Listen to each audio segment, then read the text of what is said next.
السلام علیکم ورحمۃ اللہ وبرکاتہ۔ الحمدللہ وکفا وصلاۃ وسلام علی عباده الذین اصطفى اما بعد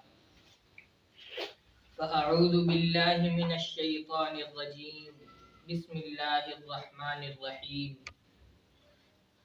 وما ارسلناک الا رحمۃ للعالمین۔ فقال النبي صلى الله عليه وسلم لقد أخفت في الله وما يخاف أحد ولقد أوذيت في الله وما يؤذى أحد۔ محترم حضرات، سامعین اکرام اور عزیز ساتھیو، آج میں آپ حضرات کے سامنے سیرت نبی صلی اللہ تعالی علیہ وسلم کے موضوع پر روشنی ڈالنا چاہتا ہوں۔ سامعین اکرام، یہ ایک ایسا موضوع ہے اور ایک ایسا عنوان ہے کہ جس پہ بیان کرنا اور جس کا احاطہ کرنا ناممکن ہے۔ آپ صلی اللہ علیہ وسلم کی ہم پوری طرح سے تعریف بالکل نہیں کر سکتے، بلکہ میں اور تم تو کیا، حضرت حسان رضی اللہ تعالی عنہ نے خود ہتھیار ڈال دیے، اور اس کو ایک شاعر نے کیا خوب ہی کہا ہے کہ میں کیا ہوں میری مدح کیا ہے اے شہ شاہاں، میں کیا ہوں میری مدح کیا ہے اے شہ شاہاں، حسان و فرزدق ہیں یہاں عاجز و حیران، شرمندہ زمانے سے گئے وائل و صحباں، قاصر ہے سخن فہم سخن سنج سخن دا۔ تو یہ بات تو واضح ہو گئی کہ ہم آپ صلی اللہ علیہ وسلم کی تعریف کما حق ادا نہیں کر سکتے، تو آپ کو یوں چھوڑ بھی نہیں سکتے۔ تو چلیے سب سے پہلے آپ صلی اللہ علیہ وسلم کی شان اقدس میں ہدیہ درود و سلام پیش کریں۔ کہیے یا رب صلی وسلم دائما ابدا علی حبیبک خیر الخلق کلہم۔ محترم حضرات، اللہ کے نبی صلی اللہ تعالی علیہ وسلم نے قبیلہ قریش کے ایک معزز خاندان بنو ہاشم میں عبد المطلب کے بیٹے عبداللہ کی بیوی حضرت آمنہ بنت وہب کے یہاں 570 عیسوی میں آنکھیں کھولی، مگر اس بے سر و سامانی کے عالم میں کہ ابھی آپ ماں کے پیٹ میں ہی تھے، والد اللہ کو پیارے ہو گئے، 6 سال کے ہوئے تو والدہ کا سایہ سر سے اٹھ گیا، 8 سال کے ہوئے تو دادا دنیا سے چلے گئے، جس کی وجہ سے چچا ابو طالب نے آپ کی پرورش فرمائی۔ محترم سامعین،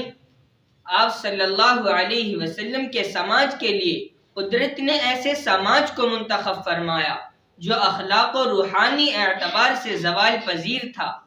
تہذیب و تمدن، اخلاق و مروت کے عاری بہیمیت و حیوانیت کی تمام حدوں کو پار کر چکا تھا، خون ریزی، قتل و غارت گری ان کا معمول تھا، ذرا سی بات پر جنگ کرنا ان کا شیوا تھا، لڑکیوں کو زندہ درگور کرنا ان کا محبوب مشغلہ تھا۔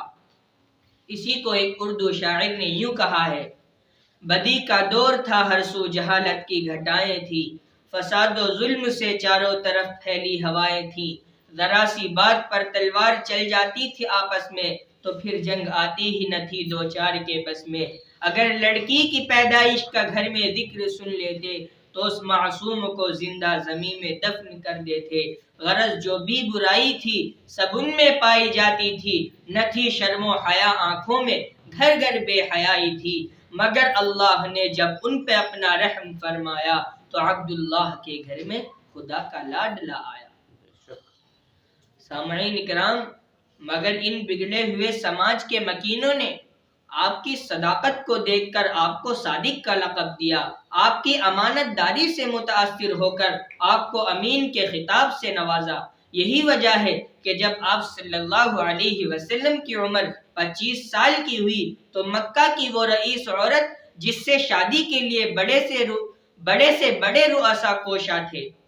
از خود آپ کے پاس شادی کا پیغام بھیجتی ہے، اور آپ صلی اللہ علیہ وسلم 25 سال کی جوانی کی عمر میں اس عورت سے نکاح فرماتے ہیں جسے ہم اور آپ حضرت خدیجہ الکبریٰ رضی اللہ تعالی عنہ کے نام سے جانتے ہیں۔ سامعین اکرام،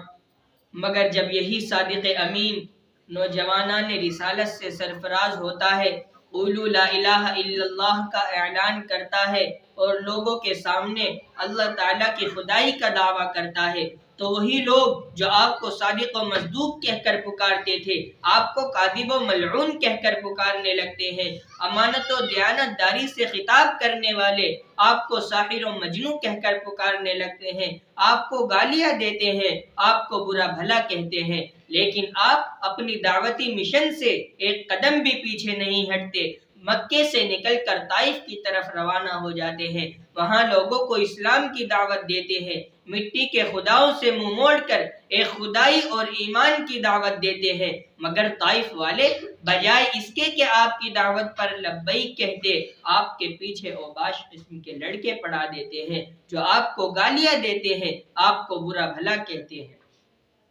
وہ ابر رحمت جس کے سائے کو گلشن ترستے تھے، یہاں طائف میں اس کے جسم پر پتھر برستے تھے، چنانچہ طائف والوں نے آپ کے اوپر پتھر برسائے، یہاں تک کہ آپ خون سے لہو لہان ہو گئے۔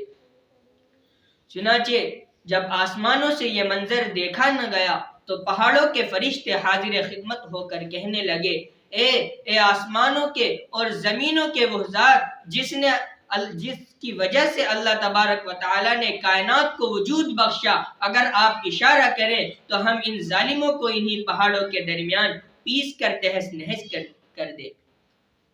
دوستو، آپ اگر غور کریں تو یہ بات معلوم ہوتی ہے کہ اگر اس وقت آپ صلی اللہ علیہ وسلم فرشتوں کو یہ کہہ دیتے کہ ان ظالموں کو ان پہاڑوں کے درمیان ابھی اور اسی وقت پیس کر تہس نہس کر دو، تو وہ فرشتے اسی وقت ظالموں کو پیس کر تہس نہس کر دیتے۔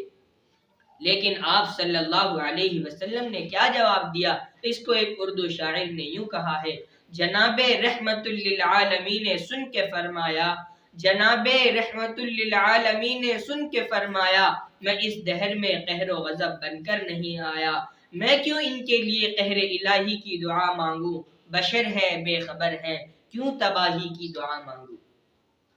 چنانچہ آپ صلی اللہ علیہ وسلم نے اپنی امت کے لیے جتنی قربانیاں دی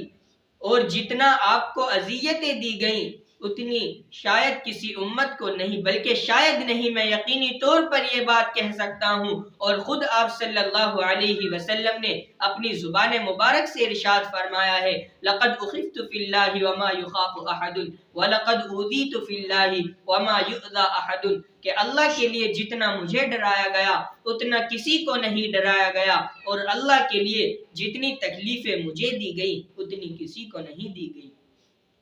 لیکن اس کے بعد آپ صلی اللہ علیہ وسلم کے کیا اخلاق تھے اور کیا احسانات تھے، وہ ہمارے سامنے روز روشن کی طرح آیا ہے۔ اور اس کی ایک ادنا سی مثال میں آپ حضرات کے سامنے پیش کرتا ہوں کہ جب مکہ فتح ہو گیا اور وہ ظالم جو آپ صلی اللہ علیہ وسلم کو تکالیف پہنچاتے تھے، وہ ظالم آپ صلی اللہ علیہ وسلم کی قید میں تھے، اور حضرت سعد رضی اللہ تعالی عنہ فوجی دہن میں کھڑے ہوئے الیوم یوم الملحمہ کے ترانے گا رہے تھے اور چلا رہے تھے، اے قوم قریش کے جیالو، ماضی تمہاری تھی، حال ہمارا ہے، کل تمہاری تلوار اور ہماری گردن تھی، آج ہماری تلوار اور تمہاری گردن ہے، آج تمہارے مظالم کا بدلہ لیا جائے گا۔ قربان جائے رحمت عالم کے رحم و کرم پر کہ آپ صلی اللہ علیہ وسلم نے الیوم یوم الملحمہ کے جواب میں الیوم یوم المرحمہ کہا، کہ نہیں، اے قوم قریش کے جیالو، آج تمہارے ساتھ وہی سلوک کروں گا جو حضرت یوسف علیہ السلام نے اپنے بھائیوں کے ساتھ کیا تھا۔ قربان جائے رحمت عالم کے رحم و کرم پر، لیکن صحابہ اکرام نے فوراً آپ کو باخبر کیا اور فرمایا، یا رسول اللہ، انہی ظالموں نے حضرت سمیہ رضی اللہ تعالی عنہ کو شرمناک طریقے سے شہید کیا تھا، انہی ظالموں نے حضرت بلال حبشی کو تپتی ہوئی ریت پر لٹایا تھا اور ان پر چٹان رکھی تھی، یہی وہ ظالم ہیں جنہوں نے آپ کے قتل کا منصوبہ بنایا تھا اور آپ کے خون کے پیاسے تھے۔ چنانچہ اس کے باوجود آپ صلی اللہ علیہ وسلم نے ایسے اخلاق پیش کیے جس کی تاریخ نہ پہلے پیش جس کی نظیر تاریخ نے نہ پہلے پیش کی ہے اور نہ آج پیش کر سکتی ہے اور نہ قیامت تک پیش کر سکے گی۔ کسی کہنے والے نے کیا خوب ہی کہا ہے کہ تلوار تو سر کاٹتا ہے، کردار دل جیتتا ہے۔ تلوار کی پہنچ گردن تک ہوتی ہے اور کردار کی پہنچ دل کی گہرائی تک ہوتی ہے۔ جہاں تلوار سر کاٹتی ہے وہاں کردار فتح کا جھنڈا گاڑ دیتا ہے۔ بس میں اپنی بات کو یہیں ختم کرتا ہوں۔ اللہ تعالیٰ کہنے سننے سے زیادہ عمل کی توفیق عطا فرمائے۔ آمین وآخر دعوانا ان الحمدللہ۔